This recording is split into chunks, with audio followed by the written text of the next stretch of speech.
बिस्मिल्लाहिर्रहमानिर्रहीम। अस्सलाम वालेकुम स्टूडेंट्स। आज के लेक्चर में जाने से पहले थोड़ा सा आपको रिकॉल कर दूं कि लास्ट वीडियो में क्लिप 1 में हमने कौन से टॉपिक डिस्कस किए थे। हमने पढ़ा था कि वाई टू स्टडी ह्यूमन। इस सवाल का जवाब हमने पढ़ा था कि HCI में हम ह्यूमन को स्टडी क्यों करते हैं, चूँकि हमने मशीन को अडॉप्ट करना होता है ह्यूमन, ताकि ह्यूमन उसको इजीली यूज़ कर सके, इंटरेक्शन आपके पास सिग्निफिकेंट हो, इजी हो, तो इसलिए हमें ह्यूमन की स्टडी ज़रूरी है, राइट। इसके अलावा हमने ह्यूमन कंप्यूटर का आईओ साइकिल हमने पढ़ा था कि ह्यूमन और कंप्यूटर के बीच में आपके पास इंफॉर्मेशन एक्सचेंज होती हैं in the form of cycles. जो ह्यूमन का आउटपुट होता है वो कंप्यूटर के लिए इनपुट होता है, और जो कंप्यूटर का आउटपुट होता है वो ह्यूमन के लिए एज अ इनपुट बिहेव करता है। इसके अलावा ह्यूमन के जो आईओ चैनल्स हैं वो हमने ब्रीफली डिस्कस किए थे। आज के लेक्चर में हम पर्टिकुलरली डिस्कस करेंगे ह्यूमन के इनपुट चैनल्स, जिसको सेंसेस कहते हैं।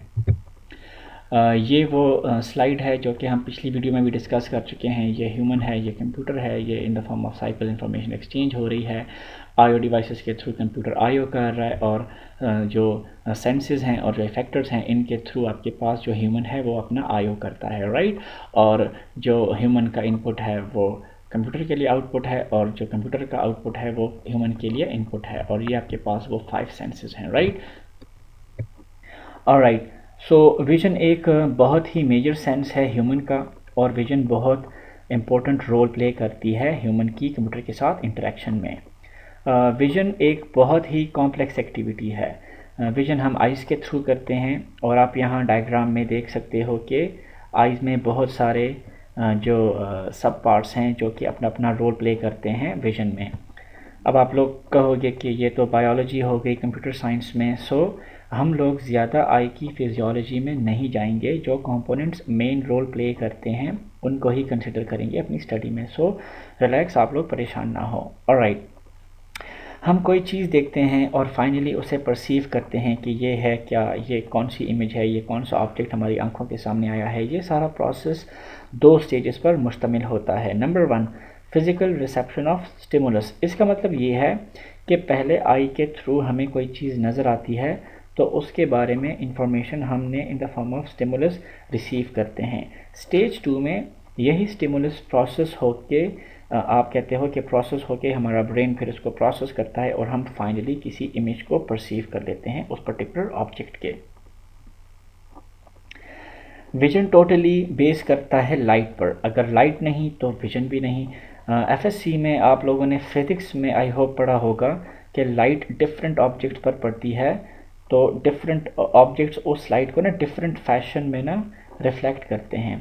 अगर किसी ऑब्जेक्ट से लाइट रिफ्लेक्ट नहीं होती तो वो ऑब्जेक्ट हमें ब्लैक नज़र आती है, ठीक है। सो आइज़ के 3 मेन पार्ट्स हैं जिसका मेजर रोल है विजन में। एक है कॉर्निया, एक है लेंस, और लास्ट वन है रेटिना। कॉर्निया बिहेव करता है as an outermost lens. जिस तरह कैमरे के लेंस के थ्रू आप चीज़ों को फोकस करते हो, उसी तरह कॉर्निया का काम भी ऑब्जेक्ट को फोकस करना होता है, और लाइट की एंट्री को जो कि उस ऑब्जेक्ट से आ रही है उसे इनर आई में उसको लेके जाना होता है, ठीक है। लेंस का काम भी सिंपल है। उसी लाइट रे को आगे जाके रेटिना की तरफ वो पहुंच जाती है। आप कह सकते हो कि रेटिना के अंदर उस लाइट रेस को वो क्या करवाती है, फोकस करवाती है। जो रेटिना है उसका रोल बहुत ज़्यादा इम्पोर्टेंट है। अभी हमें इसको थोड़ा सा डिटेल में पढ़ना होगा, राइट। सो रेटिना के इर्द गिर्द जो हैं स्पेशल सेल्स होते हैं जिनको फोटो रिसेप्टर्स बोलते हैं। 2 तरह के फोटो रिसेप्टर्स हैं, एक है रॉड्स और दूसरा है कॉन्स।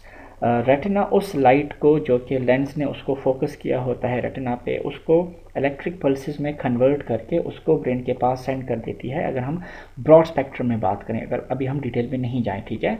तो पहले कॉर्निया जो है उस लाइट को, लेट्स सपोज आप कहते हो कि वेलकम करती है। लेंस साहब जो हैं उसको रेटिना पर आप कहते हो कि उसको फोकस करवा देता है, और फिर सारा आगे जो परसेप्शन का काम है, जो कन्वर्जन का काम है, और सारा जो उस ऑब्जेक्ट के बारे में डिटेल्स को फेच करने का काम है वो फिर रेटिना से स्टार्ट हो जाता है, राइट। सो रेटिना उस लाइट को इलेक्ट्रिक पल्सेस में कन्वर्ट करके उसको ब्रेन्स के पास सेंड कर देती है। दूसरी बात यह है कि जो रोल कैमरा में एक फ़िल्म का होता है, फिल्म स्ट्रिप का, उसी तरह आइज़ का भी रेटिना में भी आइज़ में भी रेटिना का वही रोल है। आप कह सकते हो कि इमेज का जो ब्लूप्रिंट होता है वो स्टोर होता है रेटिना में। और राइट, अब आते हैं फोटो रिसेप्टर्स सेल्स की तरफ। सो पहला जो फोटो रिसेप्टर सेल्स हैं वो एक है रॉड्स और दूसरे हैं कॉन्स। सो पहले आते हैं रोड्स की तरफ। ये रेटिना के एजेस में लाई करते हैं। यहाँ पर इस डायग्राम में आप लोग देखो तो रोड्स कहीं पे लेवल नज़र नहीं आ रहा, लेकिन आप यहाँ पे जो आपको येलो सी लाइन नज़र आ रही है ये इस रेटिना के एजेस पे हैं, ठीक है। सो ये एक्चुअली क्या है, रॉड्स हैं। इसके बाद दूसरी एक इमेज आ रही है आई की, वहाँ पे आप उसको देख सकते हो, राइट। सो ये रेटिना के एजेस पे लाई करते हैं और ये सेंसिटिव टू लाइट होते हैं। सेंसिटिव टू लाइट का मतलब ये है कि बहुत ज़्यादा लाइट में ना ये जो रॉड्स होते हैं ये फंक्शनल नहीं होते हैं, ठीक है। डिम लाइट में ये ज़्यादा अच्छे से काम करते हैं। बीच में वो दरवाजे पे कोई आ गया था तो मैं भूल गया हूँ कि लास्ट बात मैंने कौन सी की थी। चलो बीच में कहीं से पकड़ते हैं लेक्चर को, राइट। सो हम बात कर रहे थे रॉड्स की। सो ये रेटिना के एजेस में लाई करते हैं, ये सेंसिटिव टू लाइट होते हैं। इनके थ्रू हम आप कह सकते हो कि लो लाइट में भी देख सकते हैं, या आप कह सकते हो कि लो लाइट में रॉड्स जो हैं वो ट्रिगर हो जाते हैं और रॉड्स के थ्रू ही फिर हम इस काबिल होते हैं कि लो लाइट में हम चीज़ों को देख सकें, उसको परसीव कर सकें। इम्पोर्टेंट बात ये है कि रोड्स ऑब्जेक्ट के जो फाइनल डिटेल्स होता है वो फैच नहीं कर सकता, ये पेरिफेरी में काम करते हैं। पेरिफेरी का मतलब मार्जिन्स हैं, राइट। मतलब ऑब्जेक्ट का जो आउटर इमेज होता है, शेप वगैरह, वो रोड्स के थ्रू हम देख सकते हैं। और एक आई में आपके पास 120 मिलियन रॉड्स होते हैं। रोड से एक और बात मुझे याद आई, जब हम लोग अंधेरे से रोशनी में आते हैं तो हम लोग काइंड ऑफ ब्लाइंड हो जाते हैं, राइट।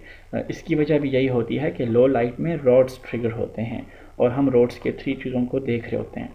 जैसे ही हम रोशनी में आते हैं, ज़्यादा रोशनी में आते हैं, तो रॉड्स तो चूँकि लाइट को सेंसिटिव होते हैं, तो इसी वजह से रॉड्स जो है ना वो एक तरह से डीएक्टिवेट हो जाते हैं, ठीक है।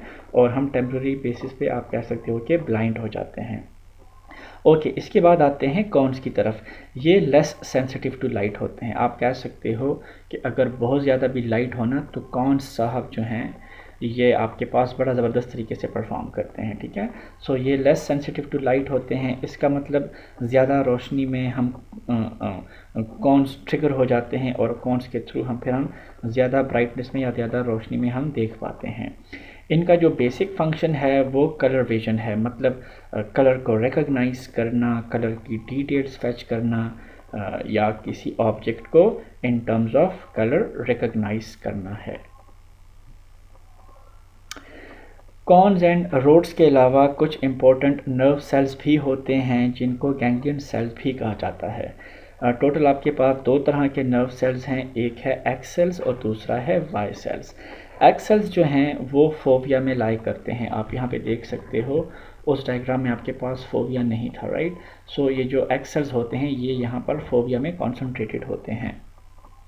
सो इनका जो काम है वो है पैटर्न को या डिटेल्स को डिटेक्ट करना। जो फाइनल डिटेल्स होते हैं ना ऑब्जेक्ट के मतलब अगर लेट सपोज उस पर कोई टेक्सचर बना हुआ है, जो बारीक लाइंस हैं वगैरह वगैरह, उनको डिटेक्ट करता है ये एक्स सेल्स, राइट। और दूसरी तरफ जो वाई सेल्स हैं ये रेटिना में लाई करते हैं और इनका काम ऑब्जेक्ट की मूवमेंट को डिटेक्ट करना होता है। ऑब्जेक्ट मूव कर रहा है या नहीं, किस स्पीड से मूव कर रहा है, ये वाई सेल्स हमें डिटेक्ट करते हैं और आगे ब्रेन के साथ ये इंफॉर्मेशन शेयर करते हैं। स्टूडेंट्स ये तो हो गई ह्यूमन आई की फिजियोलॉजी के ह्यूमन आई में कौन कौन से पार्ट्स कौन कौन सा फंक्शन परफॉर्म करते हैं। अगर किसी डेवलपर के साथ ह्यूमन के आई की ये डिटेल्स या ये रीडिंग्स या ये रिपोर्ट हों तो वो एक better readable machine design and develop कर सकता है, राइट। अब आते हैं परसेप्शन की तरफ कि ये पार्ट्स अपना अपना रोल प्ले करने के बाद हम किसी ऑब्जेक्ट को परसीव कैसे करते हैं। सो चार पैरामीटर्स हैं जो बहुत इंपॉर्टेंट हैं परसेप्शन पॉइंट ऑफ व्यू से। एक है साइज़ ऑफ द ऑब्जेक्ट, दूसरा है डिस्टेंस फ्रॉम द आई और थर्ड है brightness and last one is colour.